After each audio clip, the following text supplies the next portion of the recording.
Good afternoon or good morning, everybody, depending on where you're joining us from. We'd like to welcome you to our live webinar today for the 2021 IRS Virtual Tax Forum. The topic for this session is maximizing Schedule C deductions, and we have a very engaging and a very informative session hosted by our Anthony Sampson, enroll agent and solution architect for Wolters, Kluwer Tax and Accounting. Now, the presentation that you're going to see today is one that we've taken on the virtual roadshow over the past, several months. We've hosted it in different places, and we chose this topic because it seems to resonate a lot with tax preparers. So the information that Anthony is covering today has a lot to do with questions that we're getting from hundreds of conversations with tax preparers, and it covers topics that will help you with your tax returns coming up in the next tax season, with any amendment returns that you have. But essentially what we're doing is giving you tips and tricks on how to maximize those Schedule C deductions for your tax clients. So Anthony, I'm going to let you introduce yourself to our audience today. I know that most of them will probably know who you are by now, but assuming that they don't, let's go ahead and do a quick intro. Hey, hi everyone. My name is Anthony Sampson. I'm a solution architect at Wolters Kluwer. In addition to being a solution architect, I'm also a practicing EA enrolled agent. Got approximately just about 10 years of experience working with very different firms out the metropolitan Atlanta area. Now, if you're like me, you're probably wondering, what is a solution architect? That's exactly what I was wondering when I came for the job interview. I didn't even know what a solution architect was. And really, it's really a person who's a subject matter expert, someone who's really experienced in the tax and accounting field or in the profession, and also to have the ability to be able to speak to customers. So I spend a lot of my time talking with customers, talking to people just like you, firms that are really trying to get up and running and going and run their practice and figure out what's the best type of tools, what could I implement in my practice, the best type of software I can implement to run my firm better and become more profitable. All right. All right, Anthony, and one of the things that I love about your position, the position you're in, is not only that you're a practicing enrolled agent, so you get feedback from hundreds of tax preparers in all conversations that you have in an annual basis. So you do product demonstrations, you do consultations, so you not only understand the challenges that are facing, but some of these things like how can I maximize taxpayer tax refunds. So all of these things come into play. The feedback from hundreds of tax preparers, all of that feeds into these types of presentations. So with that, let's go ahead. We'll have a few polling questions throughout the session just to make sure you stay engaged and to get your feedback as we go through the content. So let's go ahead and launch our first polling question, Ileana, and that one is just interested to see how long you have been a tax professional. Is it 1 to 2 years, 3 to 9 years, 10 to 19, 20 plus years, or perhaps you're joining this session today and you started joining these types of virtual events because you're looking to get started in tax prep. So we'll give you 30 seconds or so and we'll go ahead and close the poll. Anthony, typically we see our audience to be in the 20 plus years or 1019. So typically, based on taxpayers join this session, right? Absolutely. I'm very curious to see the wide background of our guests here today on the presentation. As I'm looking at it, I'm seeing definitely 41% of people have over 20 years. I call you folks veteran. You're 20-year veterans in the tax accounting field. We got about 26% of you folks are 10 to 19 years, just pretty much 40, 50, 60. So over 60% of the people that are here today have over 10 years of experience preparing returns. And I'm always excited to see people that are just getting started. We got about 2% of folks here today that are just getting started, really trying to get a good understanding of it. And that's fantastic. I really enjoy the fact that you all are here. I remember when I first started out in tax accounting, I started out working for Jackson Hewitt, and it was fantastic learning how to prepare taxes. So I'm really glad to have many of you here. But as we can say, Luis, over 60% of the people here today definitely have over 10 years of experience under the belt as a practitioner. And your presentation, Anthony, today has a little bit for everybody. If you have been preparing taxes for a long time, there are some tips and tricks for you there. If you're brand new to tax prep, first, second year, there's some information for you there as well.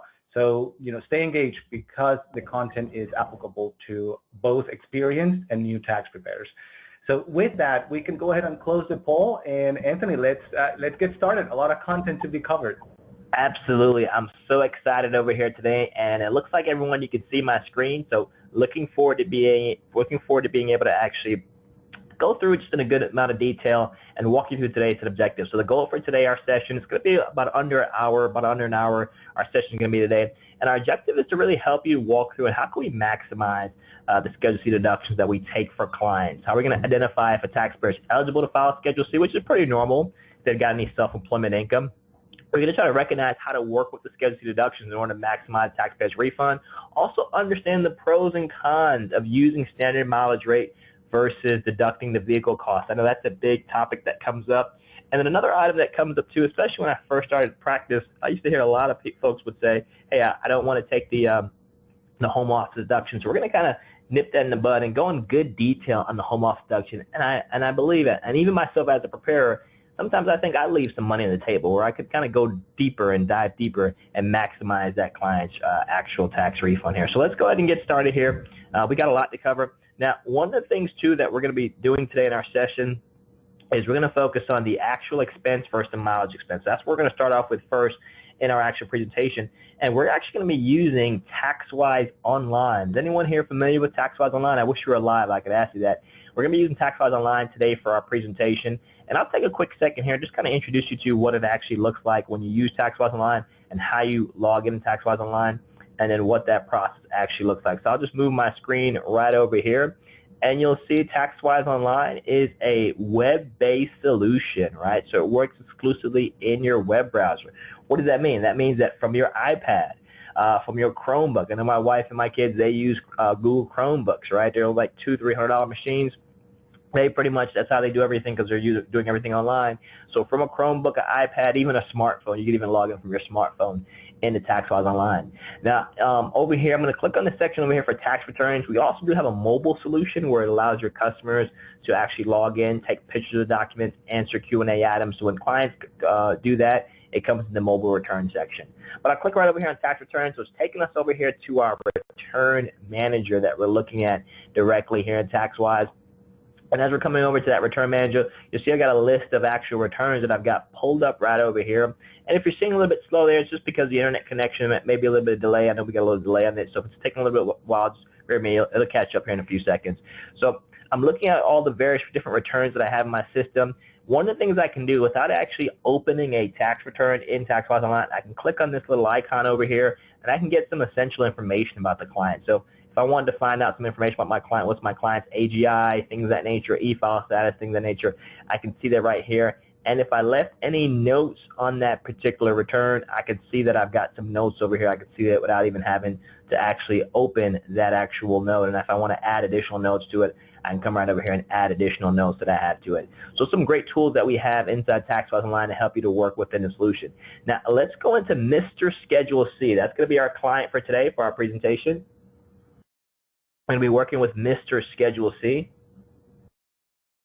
All right, and what TaxWise is doing is loading it up right now. And essentially right now, there's an area called the main information sheet. And what is the main information sheet? That's where you put pretty much the essential information inside of TaxWise, the client's name, their address, their filing status, things of that nature. Towards the left-hand side, you'll see we got a refund monitor, right? Keeping an eye on that refund, right? Making sure we're keeping that refund getting higher and higher. If we had a state return in here, it'll appear the state return refund or balance to it. That'll appear over here. Towards the left-hand side of the screen, you'll see what we call the forms tree. We're going to be doing a lot of work over here in the forms today.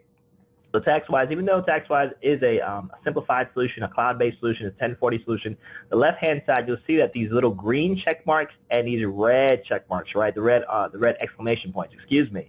So what does the red exclamation point signifies, right? I wish we were in person. I'd ask you that. The red indicates that there's missing fields, right? TaxWise tells you when there's missing information, right? Like I didn't put the business code, I didn't put, if there's an address going to be there, there's some required questions here. So whenever you see the red exclamation point, that's how you know that you haven't finished this form, which is fantastic because it's like you got a tool that's helping you. So if you got preparers, some staff members, people working for you, maybe they may not be an EA, they may not be a CPA, they may not have 10 years of experience, but you can have some folks work for you and kind of teach them, hey, these red exclamation points, they make a difference. They mean something, okay? And then whenever you see the green check marks, that literally means that you've answered all the questions. Now, you can navigate through this right over here. Now, we're going to spend some time on the Schedule C right now. And our main focus with this Schedule C is to realize, okay, what's the things that we can do to make sure that we give the client the biggest deduction and maximize those refunds over there for that client. Now, one of the hot topics that typically comes up a lot when you're working with clients is car and truck expenses, right? How are we going to work through those car and truck expenses? So right over here on this line, I'm going to click that arrow over there. When I click that arrow, you'll see it's going to link me over. There's a little menu over here. I could actually mark a field as an estimate. So if I got an estimated number there, I can put an estimate over there if I want to. So put that little underline there. I can turn that off. The other option is if I'm uncertain as to what goes there, I've got a little help option, and it'll explain to me specifically what goes in this area, right? Exactly what goes over there. But I want to link into a menu over here and link into another form. So when I click to link into the form, it's going to take me over to the vehicle worksheet. And that's what we're linking directly into right now, the vehicle worksheet. Now, the question I want to ask you, since we're getting ready to go into this vehicle worksheet, and I'm very curious about it, going to go right back over here. We're going to focus on the actual expense versus the actual mileage. That's going to be our main focus right now at this part of the presentation. So coming over here, so let's say you've got a client, and Mr. Client over here, he goes out and he buys a F-250, right? He goes out and buys an F-250 truck. He says, you know what? I just got my stimulus check. I've got some things going for me, some money in the bank. I'm going to go ahead and buy an F-250. Forget about an F-150. Let's upgrade, right? Now, typically with clients, right, do your clients actually give you the mileage, right? I'm just curious. How many of your clients actually provide you with the actual mileage that they have for the year, right? Sometimes, typically with clients, you know, especially if you're doing the bookkeeping for them, if you're going through and creating a P&L, an income statement, profit and loss for them, typically they just, you know, use their debit card, credit card at the gas station, right? So we're going to use our client here for this scenario. And let's say our client, Mr. Schedule C, let's say, okay, Mr. Schedule C spent about $2,500 in gasoline, right? That's typically what, you know, he said, okay, I spent $2,500 in gasoline. I got some oil changes and things of that nature. So you've been doing the P&L, and this is what you're capturing off that P&L for the client. Then he says, you know, I had to get some new tires and some batteries, some things of that nature. So I spent about $800 on that, right? Because typically, and just be straightforward, when you ask the clients for that information, it's like, well, no, not really. You know, what do you think? You know, kind of stuff. It's kind of what their response is. You know, they'll give you a big stack of, you know, receipts or something like that, or they'll have it on your bank, or you have it on their bank statement. So they gave you this information. Let's say repairs and maintenance. Let's say he spent maybe about, you know, it's a new truck, so not really much has been done on it as far as repairs-wise. It's about $500 or so on that. And then we'll come down, let's say insurance. Let's say he's a good driver and he has some good insurance, right? So $750 was spent on truck insurance, right? And then interest. So, of course, this is the F-250. This is not an F-150. He upgraded, right? So we've got some interest. He's paying a truck note on this particular item, right? So far, he spent $7,250 on this actual vehicle, right? And it's one over here called personal property tax. I like to call that the birthday tax. I live in Georgia, so on your birthday, you got to get that new little tag on the vehicle, right? So let's just say, for instance, right now it's about $25 to get that sticker, right? So altogether, so Mr. Schedule C, he spent actually $7,275 in vehicle expenses, right? And you would think, hey, that's really good. You would think that's really good. But I want to challenge you as preparers, as tax professionals on this presentation. I really want to challenge you with your client. And, you know, this is where you kind of go the extra mile with the client, right? This is where where you get that stickiness with that client. I want to challenge you to work with your clients to say, hey, if you don't have a mileage, you don't have that, I want you to let's think about your jobs. Now, some clients, they're horrendous. They're a mess. They've got nothing organized. They've got no sense of organization. But if you've got some clients, and I just Googled this, and this mileage law came up, work with your clients, especially, you know, I'll say this, you know, about those clients that do ride sharing. A lot of folks that do ride sharing, they think the only deduction they have for miles is just what's on the 1099. On the statement they get from the rideshare company. But there's actually more, you know, for them driving to the hot zones, things of that nature, you know, driving to get the car wash, driving to get the oil change, things of that nature. So I want to encourage you, take some time. I don't care if it's 15, 20, 30 minutes. I'm telling you, it's going to go a long way. Sit down with your client and actually have them go through, try to get an understanding of their jobs, when they travel, when they go places. There's also some apps out there that they can get on their phone. You just shake your phone and it starts to track your mileage. But I encourage you to go that extra mile with the client and reconstruct that. So let's say, for instance, for our client over here, Mr. Schedule C, he spent $7,275 in running his vehicle for his business. But really over here, we've got business miles. And let's go ahead and put in here, okay, this F-250 is used 100% for business. So say we got 23,675 miles, right? 23,675 miles. Now, somebody put in the chat, what is the 2020 miles reduction, right? What is that, right? Okay, if you don't know, that's okay. One of the products we have here at Wolters Kluwer is called our Answer Connect solution. So what Answer Connect allows us to do is to literally just type in items and it starts to give you answers. It's so easy. It's amazing. A lot of our customers use it and they fell in love with it because it really solves a big problem in their practice of being able to get expert advice in a matter of seconds and not having to ask somebody or go through Google, because Google's not accurate. Google is just whatever someone's blog or top search items are going to come up, right?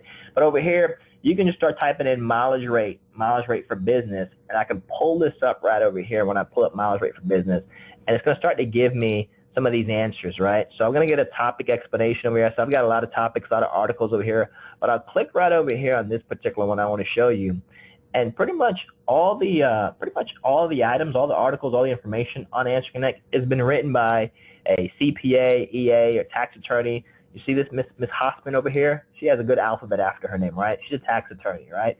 So she, took some time to create this little article, and right over here she lists out what the mileage is, right? So for 2020, it's 57.5 cents per mile, right? But then over here, for 2021, it went down a little bit. Okay, 56 cents a mile. But we can see that. So whenever you're driving for your business, self-employment activity, you know that your client's going to get 57.5 cents per mile. So let's go back over here to our client over here. And look, folks, isn't that pretty cool, though? We kind of have a tax office in the cloud. We can go just from the tax software in one web browser to our tax help tool, another browser. Pretty fantastic, right? All right, so we've got 23,675 miles, right? And let's just say all these miles are business miles because he's using that. He's not going on dates at night with that F-250, right? He's pretty much driving that F-250 for work, right? So we've got this 23,675 miles. I'm going to cut and paste this number, just copy it, and I'm going to come over to the second page of the Schedule C, right? And it looks like I had a number there earlier. And on the second page of the Schedule C, you'll see where I've got these items over here. And, oops, let me backtrack for 1 second. What this worksheet is doing, this worksheet is helping to determine what's the best outcome we should take for our client. Should we take the actual, we know that the actual expense is $7,275. We see that we listed all the expenses, and this is our business miles, right?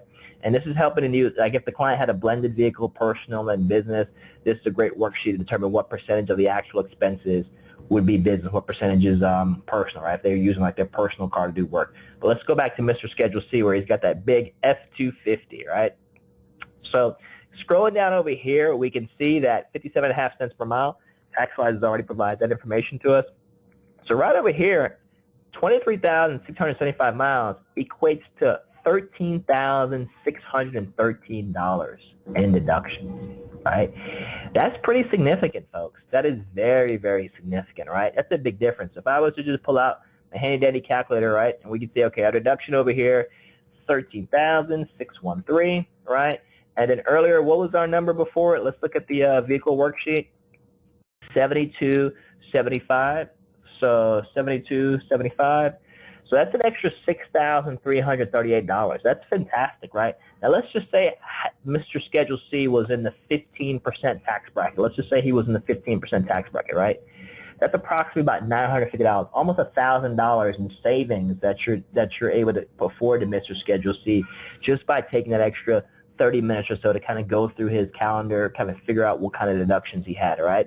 So that's pretty good, right? It's definitely good to have for Mr. Schedule C. Now I want to come back over to the front page of this, and we're going to work through this Schedule C. We're definitely going to work through this Schedule C, but I want to ask you a question as we work through this Schedule C before we go through it. So I'm going to go back over here, and we're going to go ahead and get ready to launch our next polling question. So let's go ahead and launch our polling question. if we can do that, I want to ask you a question before we continue on our Schedule C. That's right, Anthony. And the next polling question is just curious to see what is your current tax prep software. Over the past 15 minutes or so, we've been showing you what TaxWise Online looks like, and just interested if you can type in the name of your current tax software.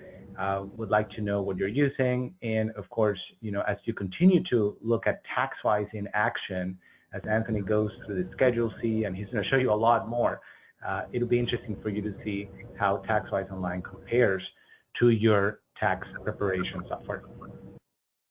Absolutely. Just curious to find that out. All right.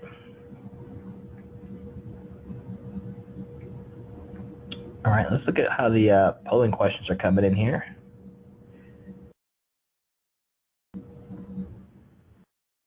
All right. We got Luis, we got a wide array of folks. We've got some folks that are Wolters Kluwer customers. Thank you so much for being committed Wolters Kluwer customers.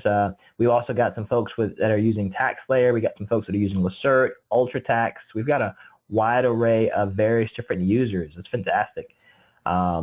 So folks using OLT Pro, some more Wolters Kluwer customers. Ms. Karen Chapman, I see you there. Thank you so much for being a Wolters Kluwer customer. Lacert, right? It's fantastic. All right. Great. That's great. So Luis, whenever you're ready, if you want to give it a few more seconds, you can. Yeah, no, I think we're ready to move on, Anthony, with the presentation. Let's go ahead. All right. So coming back to it over here, you should be able to see my screen. Can you see my screen? All right, perfect. We can see it, yeah. All right, so one of the questions that comes up when we're presenting, when we're working in TaxWise, or when you're taking that mileage approach, some folks are asking, okay, well, sometimes we tend to forget, is depreciation actually included in that, right? I don't have a depreciation deduction here. What is actually included in that 57 cents a mile? So what it is, I took some time and I went to our CCH CPE link, and on our CCH CPE link, let me kind of pull that up over here, you'll see this little webinar that I attended, and it shows us that in depreciation is included in the actual mileage method, okay? So I'll talk through this little example right here, and I'll use the example. It said, you use your car for 5 years, always using the mileage method. You never took depreciation. Now you want to sell it. Let's look at your basis. You paid $30,000, no depreciation, so your base is $30,000. No, not necessarily. Depreciation components ranges between 11.5 cents to 27 cents, okay? So there is depreciation in the mileage method, okay? So let's look at this for a second. Let's look at your business mileage for each year. So for this client, they took about 108,000 miles of 108,000 actual miles that they took on the vehicle, right, that they drove the vehicle for 5 years.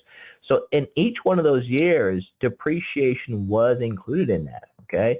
So for 2020, as these 2020 returns you're doing, depreciation deduction is 27 cents per mile. So the basis in the vehicle is being reduced by that, being reduced by those amounts each year. So you simply multiply those out by the miles per the miles deduction that you're getting, depreciation mileage, and that's how you'll arrive at the basis, all right? So take that into consideration. Yes, mileage is fantastic, it's great, but then there's also a depreciation factor included in that, all right?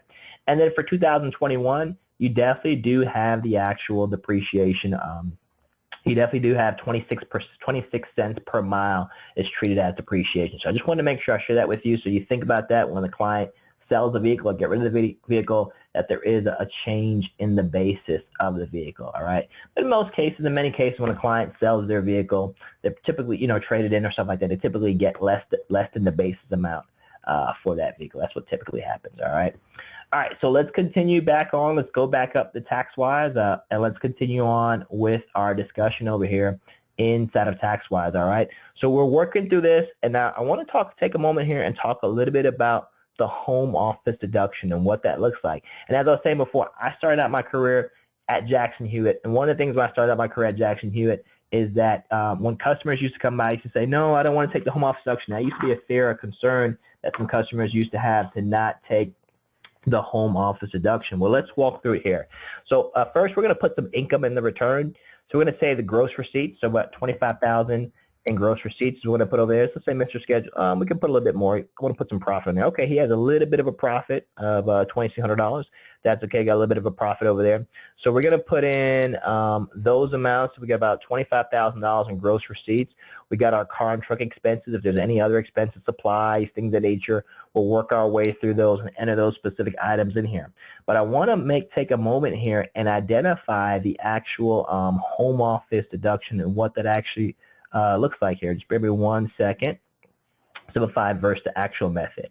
So I'm curious to find out too is when you're actually working with your clients, do you take the simplified or actual method? So let's try to talk about this. How many of you folks know about the simplified method? If you don't, I'm going to go ahead and explain it to you. So right over here, you'll see the simplified method. I'm going to zero that out. I'm going to zero that out. So typically the simplified method deduction, the way it actually works, it's actually $5 per square foot. Right, and how did I find that out? Well, I came over here, and on our Answer Connect solution, you'll see $5 is allowed per square footage. Right, so how do you determine whether you should use the simplified method or the actual expense method? Right, now there's a cap over here, right? So no more than 300 square feet can be used, right? So the maximum safe harbor deduction of $1,500 is what you can take. $1,500 is a fantastic deduction, right? I've got a whole group of clients that get in line and take a $1,500 deduction. So let's kind of come over here and talk about this. So I'll show you. So what TaxWise does is, let's say the total square footage of the property. Let me pull this up here, right? Got my work papers from the clients. Okay. So there's 450 square feet. The home actually is 2,500 square feet, right? And then 450 square feet, right, is what we've got going on over here, right? So we've kind of maxed out at 1,500. So I'll show you exactly what TaxWise does for you. So remember how I said it's $5 per deduction? So I put 1 square foot, there's the $5. And I hope you folks are recognizing what's happening. TaxWise Online is a live running solution. So in real time, TaxWise is constantly calculating. So if I change that to 2, you'll see it goes up to 10. Right? You see that changing? Change that to 3, it's going up there, so forth, right? So you'll see that we're maxed out, right? So really we can't go no more than 300 square feet. Because at 300 square feet, we're maxed at the 1,500, right? But what about your client, right? What about your client? Let's say your client, I'll use my wife as a good example. My wife is an independent hair sales consultant, right? She sells hair product to different small businesses, right? So one of the things that's actually happening, though, is that she has some hair product in our garage, hair product in different parts of the house and in our basement and stuff like that. So if the client is using more than 300 square feet in their home, then this simplified method, it's going to kind of limit us, right? It's definitely going to kind of limit us what we're going to do over here. We definitely are going to be limited, right? So let's kind of go into further details. So I want to ask you a question here. I'm going to put this polling question up. If you can launch that next polling question, what do we do when we're limited, right? There's a question that's going to come up. Do you take the simplified method or do you take the full approach on it, the full approach for the actual home office deduction, 8829? So launch that next polling question, and I see we got some questions coming up in the chat here that I can go ahead and address. That's right, Anthony. So the next polling question is, and Ileana, if we can launch it for everybody while Anthony looks at the Q&A questions. So the next polling question is, what is used more often in your tax practice when calculating the home office deduction? Is it the simplified method, the actual expenses, or not applicable? I mean, perhaps, you're brand new to tax prep or you didn't do as many Schedule C. Go ahead and answer that. Now, if you cannot see the polling question, sometimes it hides right behind your player with the screen share, so you may have to resize, minimize if you'd like to answer the question. But those are the 3 options. What is used more often in your tax practice when calculating the home office deduction? Simplified method, actual expenses, or not applicable? And so far, Anthony, we have 51% with actual expenses, and then 43% with simplified method. Interesting. So, yeah. And we got some that are not applicable. So interesting. So we got a good mixture. Sorry, Luis, I cut you off. Go ahead. No, please go ahead.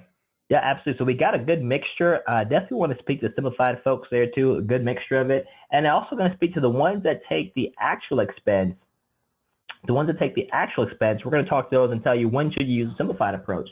Now, it looks like we got a question coming up in the chat here. Someone's saying, can you switch from year to year to use standard mileage rate and actual mileage method? So that's a really good question that comes in. So when you're using the actual expense method, yeah, of course, using the actual expense method they take in, yes, you can go ahead and do that. But then when you start putting depreciation in and things of that nature, you've got to stick with it, okay? So if you're using actual expense method for the vehicle that's being used, and then if you're switching the miles, but if you're taking actual expense and then you go add on the depreciation deduction on the 4562, then you're kind of locked into that because you've got to fully depreciate that asset throughout the next 5 years. I think it's 5 years for vehicles, right? All right. So someone asked that question, what depreciation for actual expense deduction? Yeah, you can take depreciation on actual expense deduction, but you're kind of locked in. In many cases, it works out very good to stick with the actual mileage method, okay? All right. So just to kind of go in and close out this slide. Oops, we're going back over here on the slide. All right. So we should be able to see my screen over here. Sorry about that, folks. We can see it, Anthony. There you go. All right. Wonderful, wonderful. So first, I'm going to take a second and speak to my simplified method people, and then I'm going to speak to my actual expense people because there's some cases where, hey, let's go ahead and take the simplified method. It works out in our favor instead of scratching our head and working through that 8829. But let's take a moment here so we can see. Let's use my wife as an example. We're locked in over here at this 300, nothing over 300 square feet, right?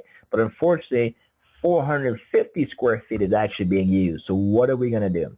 So we've got something over here called the 8829. So I'll click right over here on this 8829. And on the 8829, you can see I've got the 450 square feet for the area used exclusively for the business, and then 2,500 square feet used exclusively for the entire home. Now, as I work my way down over here, this is the part where many practitioners, I think, they get in trouble.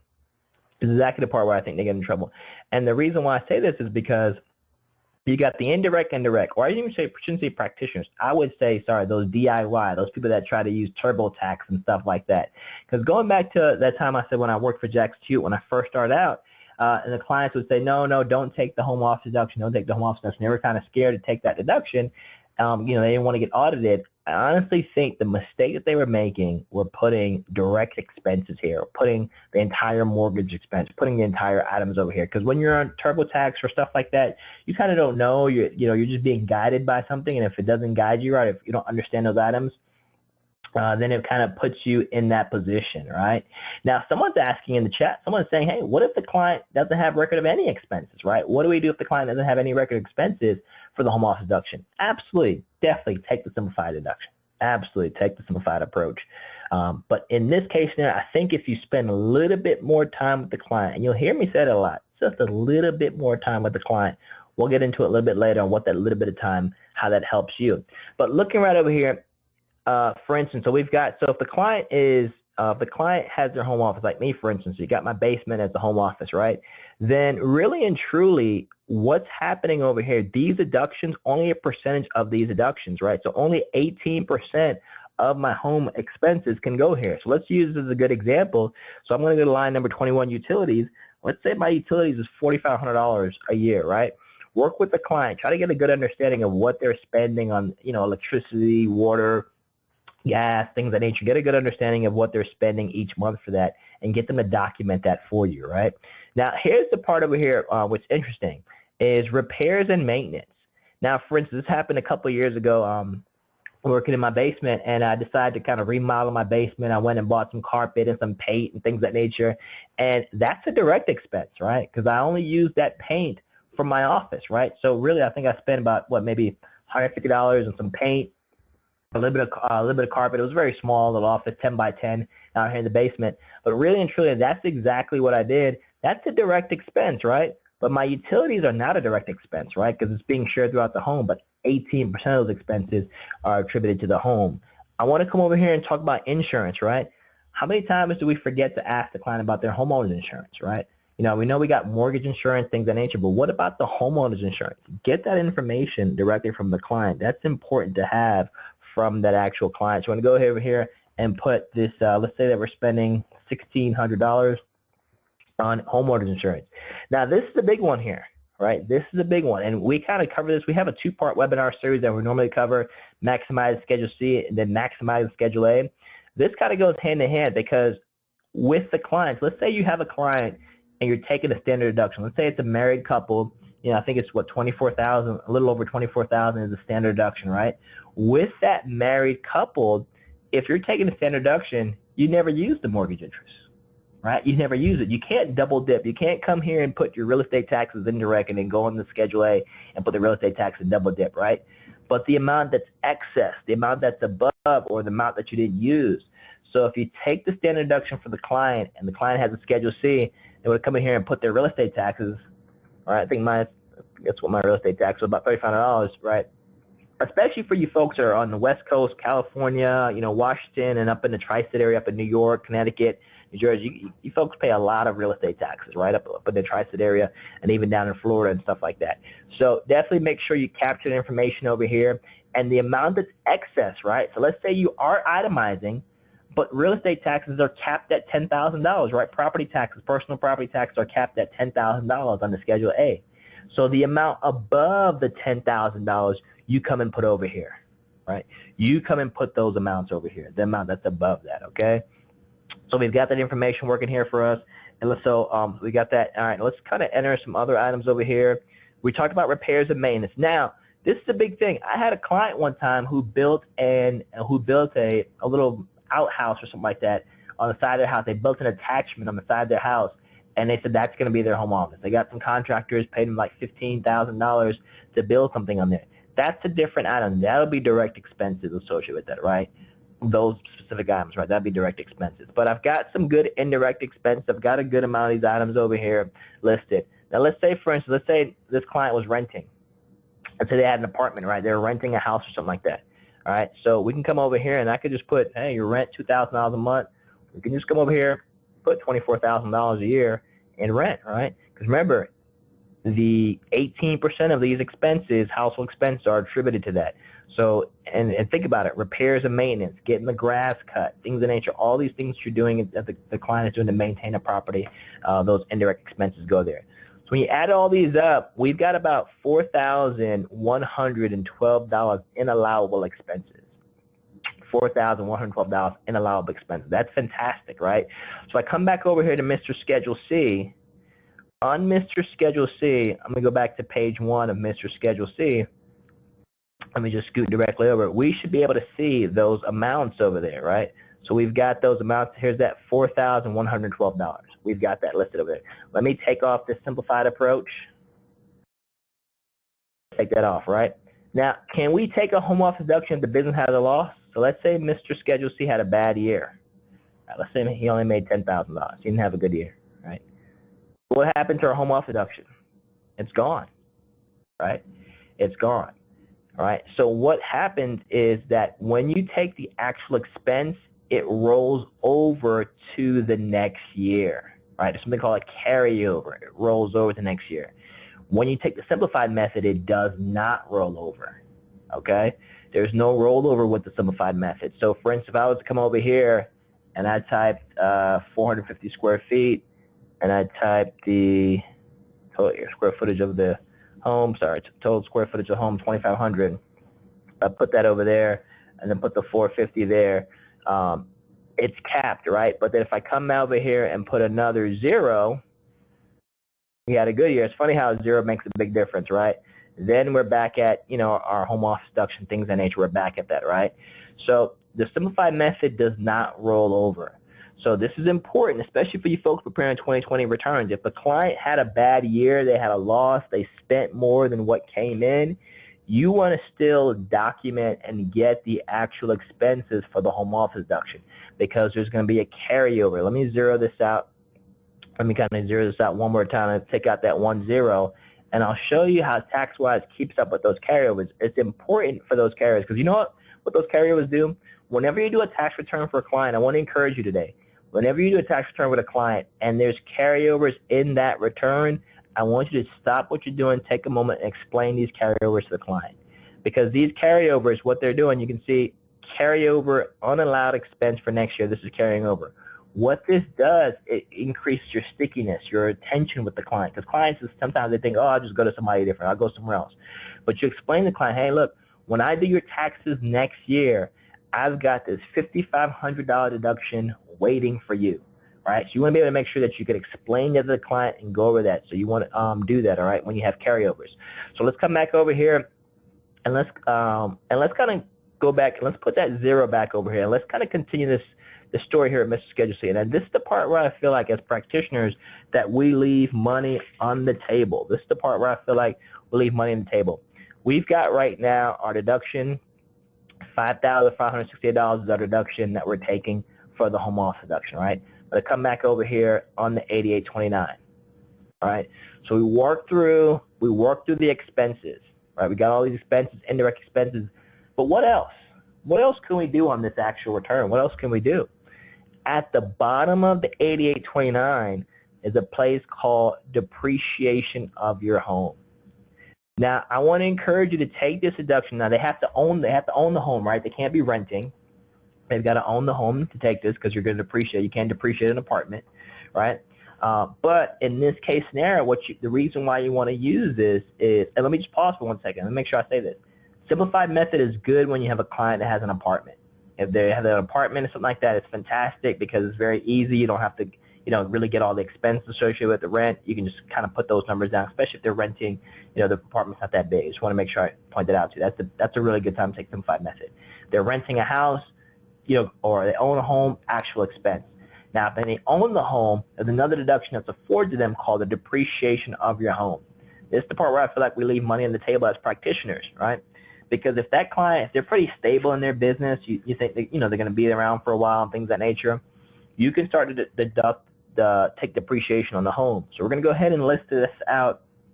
So it's saying enter the smaller of your home's adjusted basis or its fair market value, which is fantastic. So whatever the adjusted basis is, kind of what they paid for the property, right? If they inherited the property, then, you got that step up in basis, the fair market value. But, what they paid for the property. So let's say that Mr. Schedule C paid $225,000 for this property, right?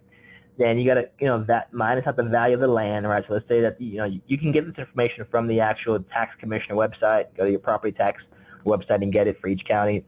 Many counties have it listed online.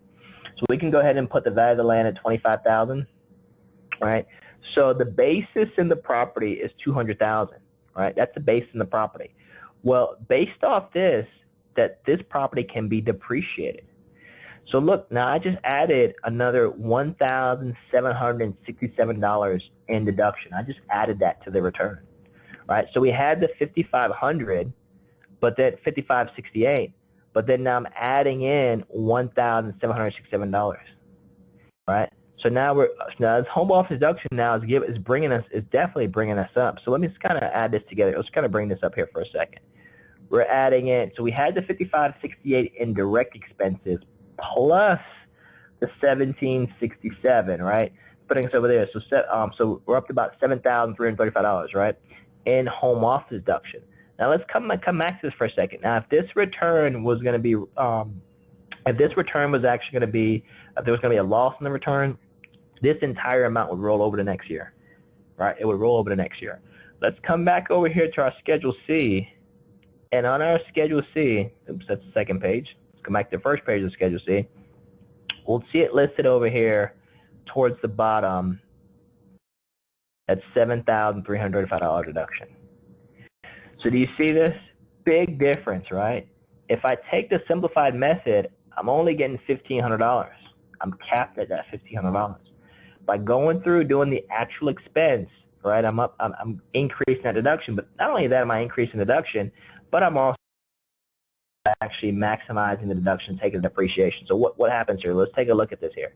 So $7,335, we're reducing the amount by, so let's say that this client happened to be, let's minus this from 1,500, right? So it's an additional $5,835 deduction, right?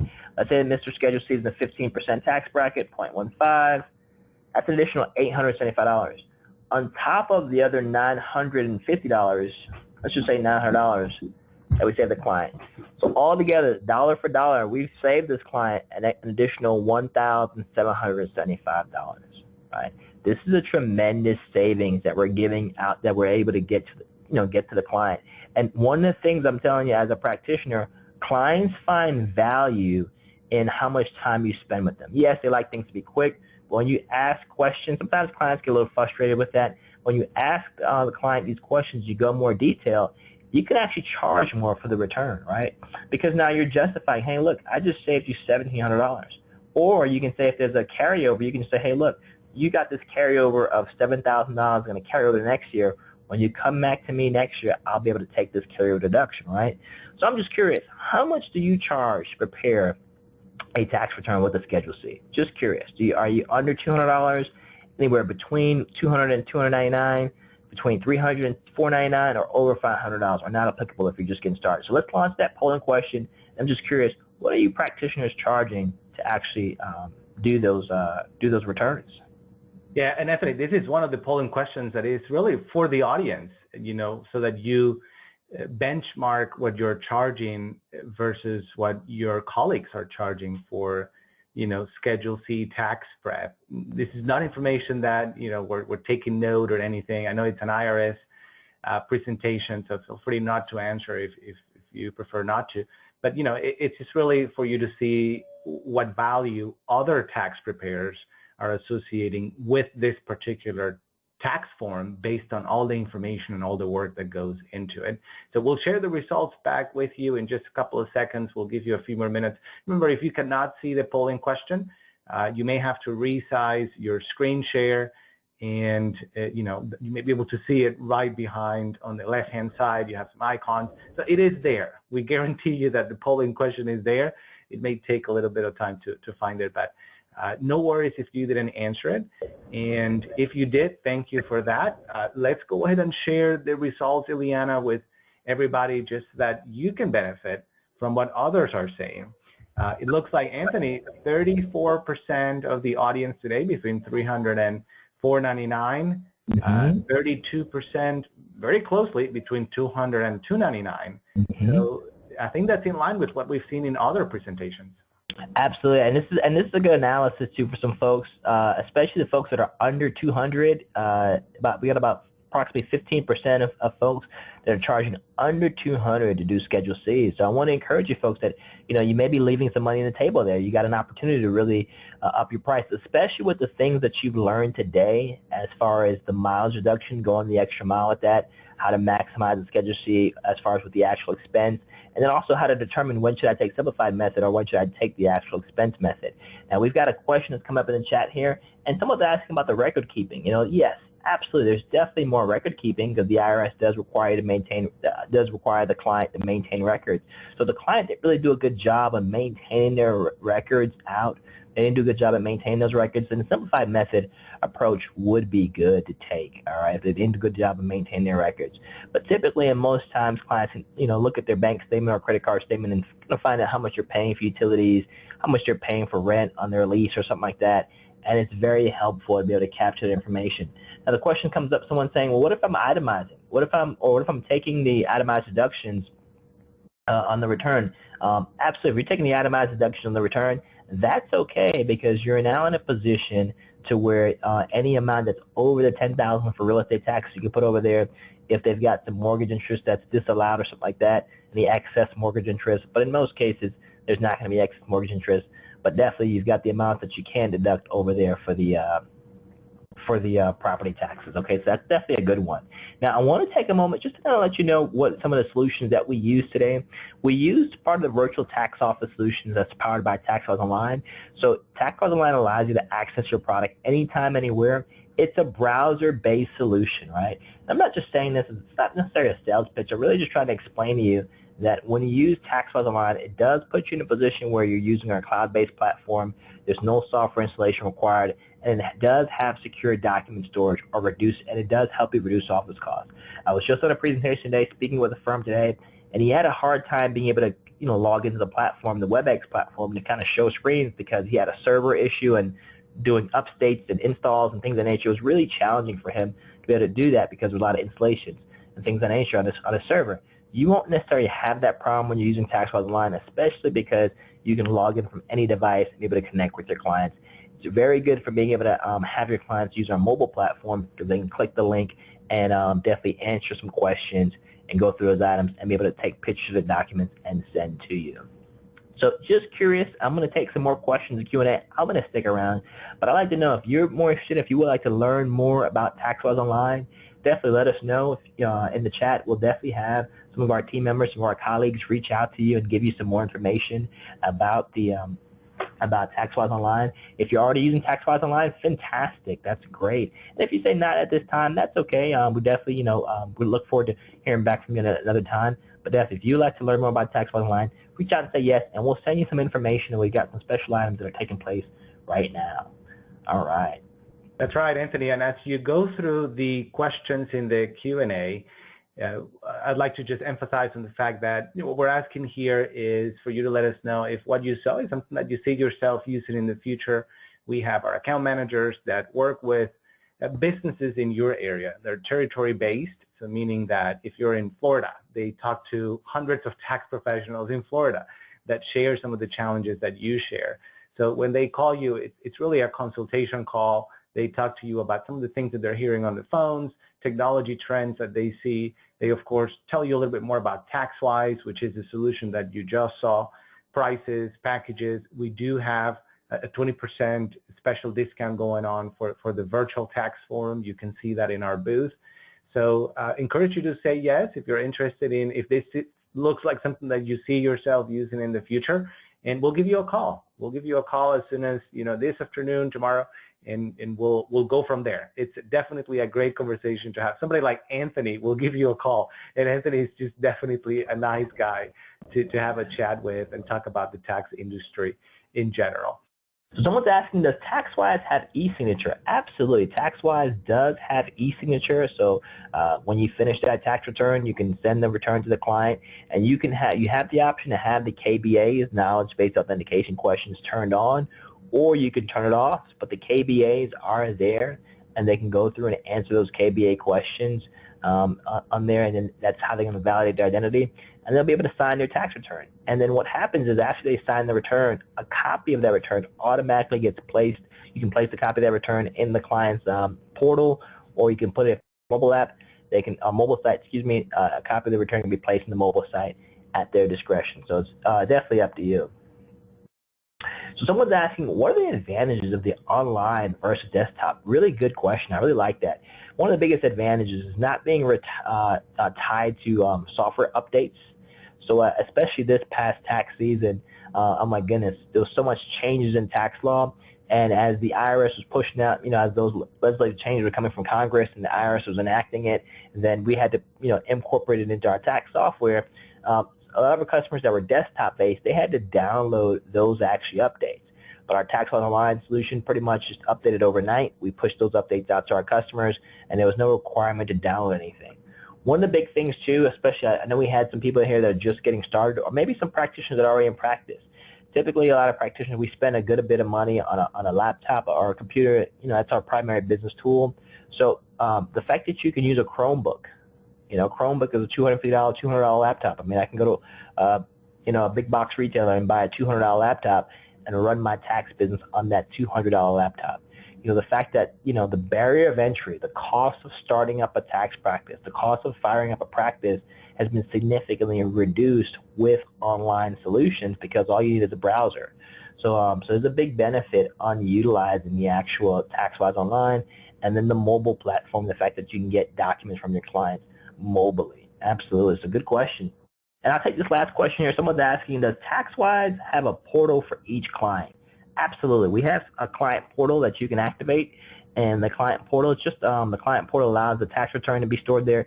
It's fantastic if you've got some business clients, maybe they're keeping bank statements or just other items that they need to keep in the portal.